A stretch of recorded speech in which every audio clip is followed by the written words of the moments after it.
야근 많이 하시나요? 회사마다 당연히 케바케긴 한데 요새 개발자의 야근은 강제라기보다는 본인이 하고 싶어서 하는 경우가 많은 것 같아요. 과거에 저도 그랬고 성적과 성과에 대한 욕심 때문에 야근을 자처하는 거죠. 근데 요새 저는 야근을 싫어합니다. 저희 대표님께서 보시면 좋아하지 않을 수도 있긴 한데 보통 야근을 싫어하는 저희 세대라면은 워라밸 때문에 그런 게 제일 크겠죠? 근데 저는 좀 다른 측면에서 야근을 싫어합니다. 바로 효율성이 너무 낮아서입니다. 통상적으로 야근을 하면은 저녁 먹고 두세 시간 이상 일을 하면은 회사에 보통 12시간 이상 있게 됩니다. 저는 회사에서 한 8시간을 넘어가면은 이 머리가 안 돌아가서 집중이 잘 안 되더라고요. 7시에서 9시 사이 일하는 이 2시간은 오전에 조용할 때 내가 일하는 2시간에 비해서 효율성이 심각하게 낮습니다. 즉, 같은 2시간이 2시간이 아닌 거죠. 80-20 법칙이라는 말이 있습니다. 20%가 80%의 아웃풋을 내고 80%가 20%의 아웃풋을 낸다는 그런 법칙인데 이 법칙은 우리 삶의 어느 면에 봐도 적용이 됩니다.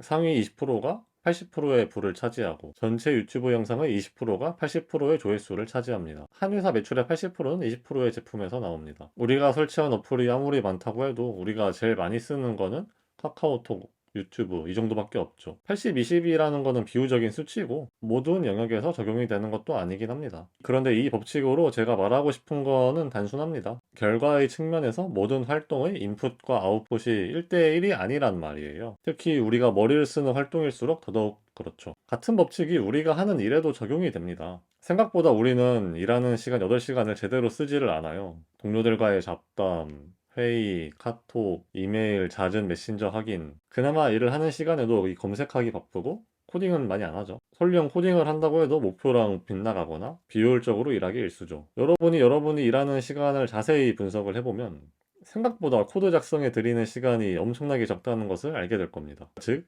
아까 말한 법칙에 의하면은 우리가 들이는 80%의 노력이 20%의 성과밖에 내지 못한다는 말이죠. 저는 그래서 일을 할 때 들이는 시간만큼 효율성이 굉장히 중요하다고 봅니다. 일이 잘 될 때의 2시간과 안 될 때의 2시간은 절대 같은 2시간이 아닙니다. 잘 짜여진 환경에서 집중을 하면은 두세 시간 만에 하루의 성과를 다 만들 수도 있습니다. 필요한 야근은 당연히 해야 됩니다. 저도 스타트업에서 일을 하지만 스타트업에서 일을 하시는 분들이라면 더더욱 그렇고요. 하지만 그러다 보니까 야근을 할 필요도 없는데 비효율적으로 일을 하는 경우가 굉장히 많아요. 만성적으로 일은 늦게까지 하는데 성과는 없고 야근하는 시간 자체도 힘드니까 딴짓만 계속하고 악순환의 반복인 거죠.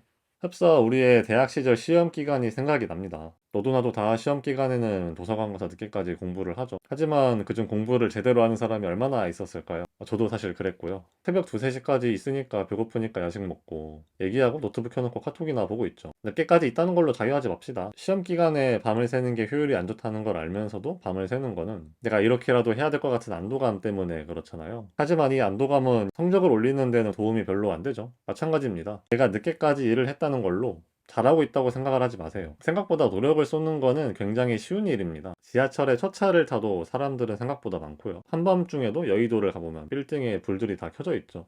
이렇게 무조건적으로 노력을 하기보다는 내가 지금 잘못하고 있음을 인정하고 일을 꾸준히 개선하려고 하는 모습이 훨씬 더 어렵습니다. 지난번 영상에서 제가 자주 피드백을 받으라고 했었죠. 주니어일수록 내가 연차가 낮을수록 윗사람들을 최대한 귀찮게 해야 합니다. 많이 물어보고 확인하면서 내가 일하는 방식을 계속 개선해야 합니다. 왜냐?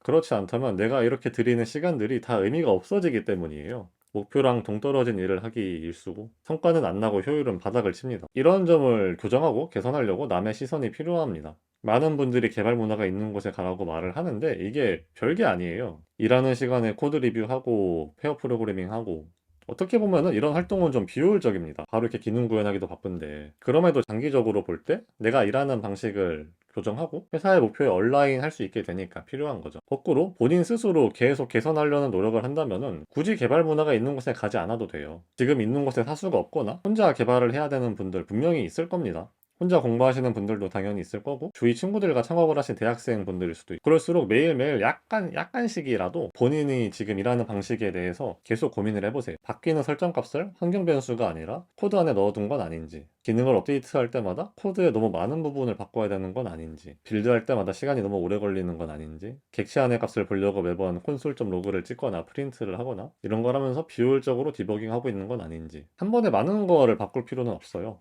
그렇지만 약간씩이라도 이렇게 효율을 개선해 보세요. 물론 그럼에도 야근해야 될 때 있겠죠. 그렇지만 이렇게 효율을 늘리면은 우리는 같은 시간 내에 성과를 더 많이 낼 수 있게 될 겁니다. 네, 오늘의 영상을 정리해 보겠습니다. 개발자로서 우리가 회사에 있는 8시간, 이 시간의 인풋과 아웃풋은 절대 1대1이 아닙니다. 우리는 생각보다 많은 시간을 낭비합니다. 단순히 오래 앉아있다고 내가 잘하고 있다고 생각하지 마세요. 물론 고생하셨지만 내가 지금 하고 있는 방식이 맞는가에 대해서 계속 자문해 보시길 바랍니다. 개발 문화가 있는 곳에 가라는 것도 다른 이유가 아닙니다. 내가 개발자로서 일하는 방식을 확인을 받고 성과와 연결이 되는 의미 있는 노력을 하기 위함이에요. 이런 노력은 내가 설령 개발 문화가 없는 곳에 가더라도 할 수가 있습니다. 자신이 일하는 걸 모든 면에서 점검을 하고 효율을 조금씩 늘리시길 바랍니다. 완성적인, 관성적인 야근보다 더 크게 나에게 돌아올 겁니다. 감사합니다.